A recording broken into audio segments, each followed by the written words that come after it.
Hello, Spartans. It's Father Ryan Quarnstrom, class of 2015. We're continuing to talk about the Eucharist as a church during this time of Eucharistic revival in our country. And so today we're just going to ask, how did the Eucharist get its name and what is its origin? We call the Eucharist, Holy Communion, many different things, and each of these different names for the Eucharist reveals a certain aspect of the Eucharist. But Eucharist, the name itself, comes from a Greek word Eucharistia, meaning thanksgiving. And that's really what the Mass is an act of thanksgiving to God for the work of creation and the redemption of humankind. We recall at the Eucharistic liturgy the one sacrifice of Jesus Christ on the cross. Remember, sin had entered into the world and mankind needed to be redeemed for that sin. And so God the Father sent his only Son, Jesus Christ, the Word made flesh, into the world to be like us in all things but sin. So as he grows up, he teaches and preaches and heals to prove his divinity.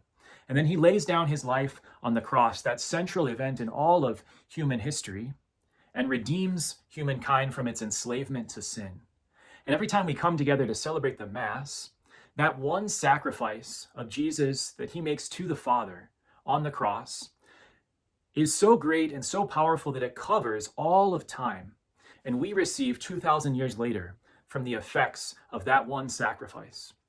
And so as Masses are celebrated throughout the centuries, each Mass takes that one sacrifice from 2,000 years ago and applies the power and the fruits and the merits of that sacrifice to our souls here today.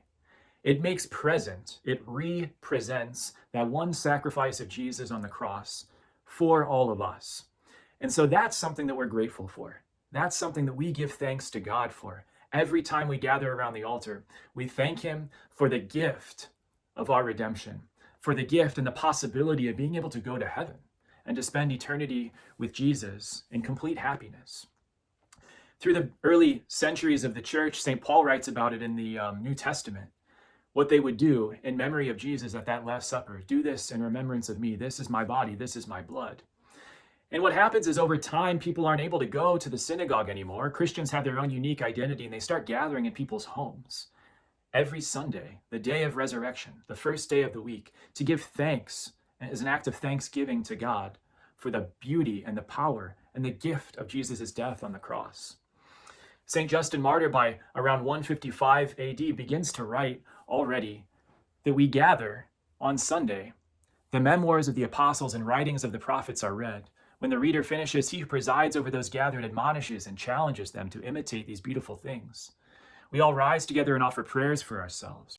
When the prayers are concluded, we exchange the kiss, the sign of peace. He takes them and offers praise and glory to the Father of the universe, the bread and the wine.